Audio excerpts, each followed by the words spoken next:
Welcome back to Nick Lenz Comic Corner Classic Non-Classic. This episode number 2692 and Doubleshot 2586.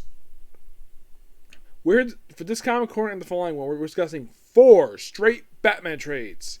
3 of them collect miniseries.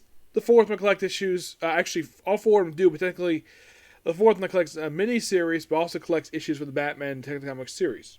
Discuss later. First up, we're discussing a book series, basically a Batman series released, I think around 2002, 2003-ish. We have Batman Huntress, Cry for Blood, written by Greg Rucka. This is a 6-issue limited series where it's a Huntress book, and yes, we have the Question appearing as a supporting character in this book.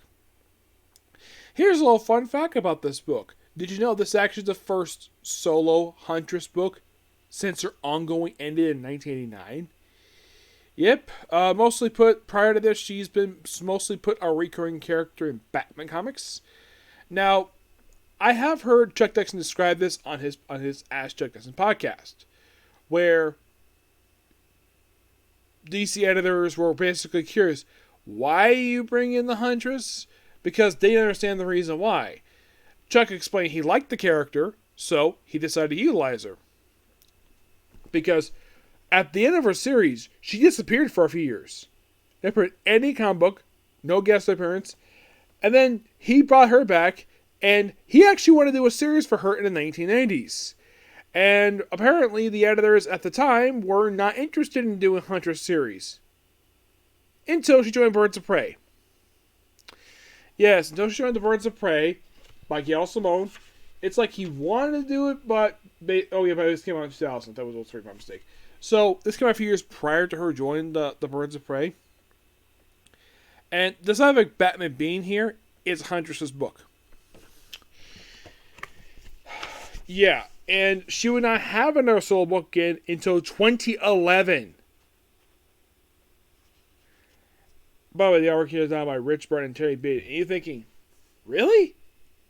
It took DC Comics 11 years after this book ended to give her another solo book.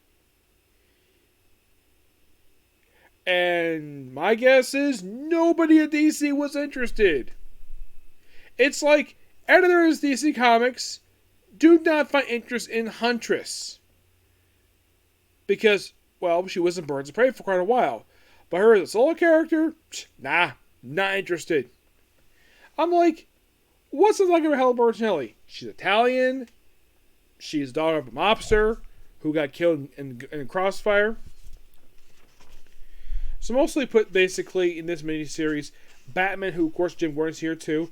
We learn about Huntress's backstory and, well, and of course basically she uses the crossbow because that's her thing she does. We got backstory of family in here, which is quite nice. And then eventually her becoming the Huntress. So I do appreciate Rucka basically recapping her history a little bit from her ongoing series. And by the way, her original outfit had her revealing a lot more skin. And the reason I heard why this look had to change for her was because I think it was not long after Chuck Dixon brought her into comics. Like, basically, like the character, he was not a fan of the costume. So he basically updated her costume, and I don't know if Joey Caravelli ever had a problem with the update of the costume. I have no idea. After all, he was involved with the creation of the original Huntress, Helen Wayne. So,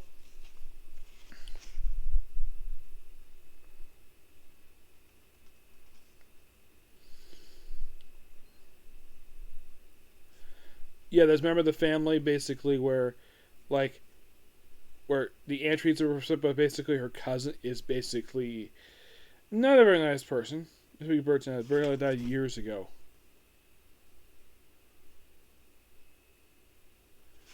Yeah. And then the Question shows up, and it seems like Rucka basically in here in this miniseries he references the events of the Question, which I'll get back to that. So Oracle's here, along with basically Nightwing, who Huntress had a one-night stand with him.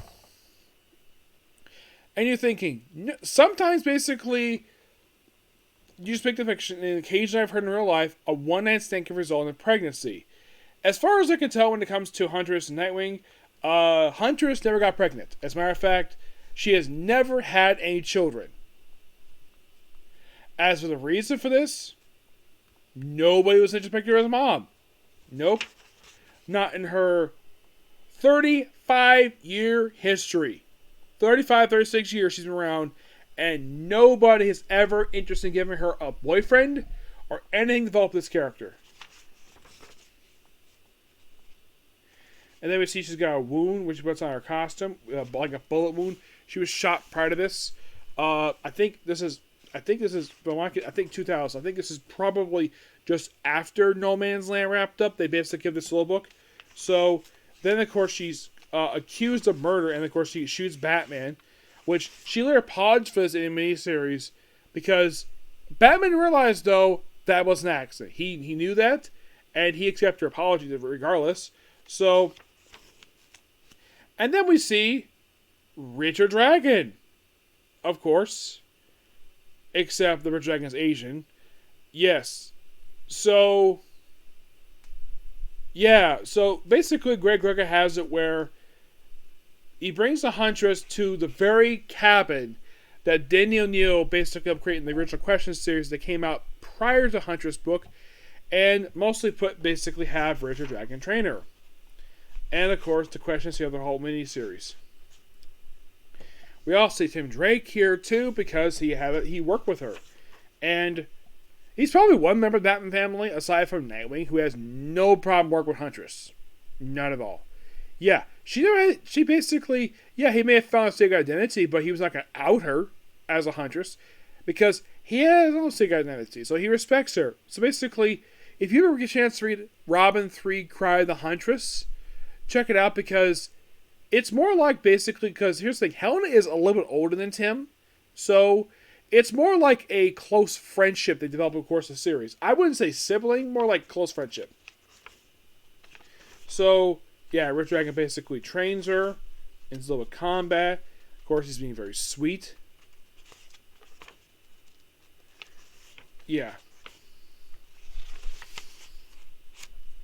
Oh, yeah, and basically, it's kind of hinted to the fact that in this miniseries, the Question likes Huntress. And if you're curious, though, was this kind of something just something Limited probably adapted from? Probably. So, throughout this miniseries, she's working with the Question to basically clear her name. And working with Robin as well, a little bit of Batman. And, well, she does clear her name by the end of the miniseries. And she apologized to Batman for what she did. He accepts it. And, well, sadly put by the end of the miniseries, she throws her costume into the basically, she takes off her costume, throws it into the Gotham Bay, and then, of course, she throws her across in the ocean.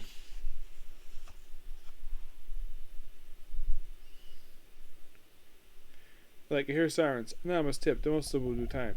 Damn you. Have a long time. And that kind of basically writes her off. But this series is actually really good. The fact that this is something for Huntress to do. And if you think about it, Huntress didn't do very much even after this. It's like, next time we see her is when Gail Samara Birds of Prey, a few years later.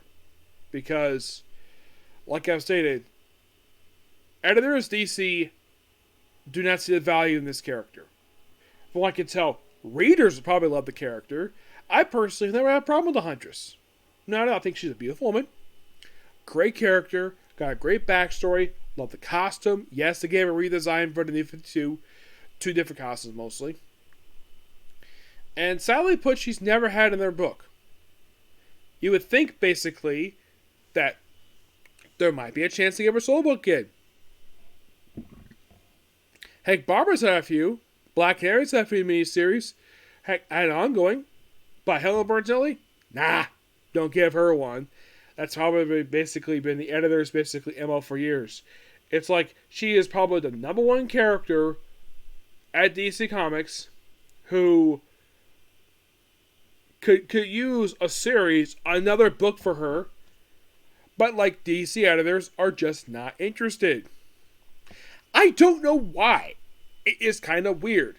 Like, listen to Chuck Dixon. He explains this basically very well. It's like the editor at DC did not want to use his character. Why? Because the book got canceled after only 19 issues? And like, oh, because the book got axed at like Book and Silvero, it's like she just lost all interest at DC editorials. Like all editors at DC Comics, no interest in the character. Yes, they brought back Helena Wayne for JSA, the current James book by Jeff Johns. Helena Bertinelli, she's currently featured. I believe she's featured in the most recent. I don't remember she is, but I remember she was featured as a recurring character in Margaret Timokaga's One for Tith Comics, which was a really good role for her. Though for some reason they had her cut her hair. Not sure why, but they did. They gave a slight update for her costume, where they got rid of the long cape she had that was debuted with Nightwing Rebirth, and she showed up midriff again. First time any skin that she actually had for her costume since before Chuck Dixon took over the character. But the miniseries is really good. I give this book roughly I'm going to give it a 9 out of 10. Next up we have is a miniseries. Part of reading this is basically Batman Gotham County Line. Part of reading this miniseries, never before. This is actually one of those miniseries Batman, never read before. So I figured, though, why not check it out? Why not? So, this is a 3-issue miniseries done by Steve Niles. You're thinking, who the heck is that? He wrote 30 Days of Night. Oh! That one. Okay. Mostly, but basically, Batman goes to the suburbs to basically solve a series of murders. We also got this book by The Phantom Stranger and Deadman. The Phantom Stranger, for some reason, is like showing his face. It's weird. When it comes to artwork, like when we first see in this book, it's like Deadman looks really good in this artwork, but it's like the artist just doesn't care to show fully the Phantom Stranger. It is one of the most strangest things. Also, for some reason, Alfred looked like the artist whose miniseries, who's Sky Hampton. He depicts him look like he's barely hitting eyes. Also, the red bat phone.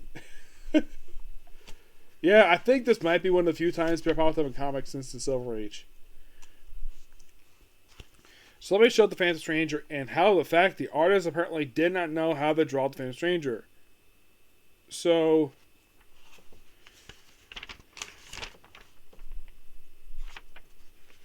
but we also cameo here by I think the Joker pops up in the first issue.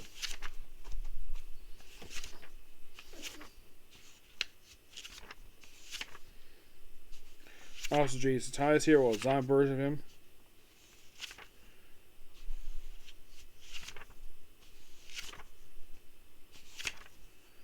And then here's the Phantom Stranger. You're like, wait a minute. That's the Phantom Stranger? Looks like some random guy in a trench coat. This could be Mr. E for all I know.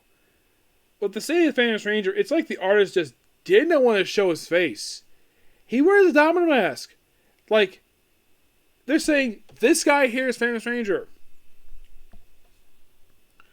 I'm like, I look at the guy, and I'm like, no. I could see this being Mr. E, or possibly the question, but not the Phantom Stranger. Yeah, this just seems so odd. At least Boston Brand is basically on key, how he looks. But in the case of Phantom Stranger, I didn't like how he looked in here, sadly. But, yeah, that's going to be pretty much a particular view. Oh, I give the book roughly a 9 out of 10. It's a good book. Don't recommend it. Okay, so that's a particular view. Please be sure to like, comment, subscribe, turn notifications, and do not hit the dislike button. Comic Club, I gotta do a stream now, okay? See you. Bye.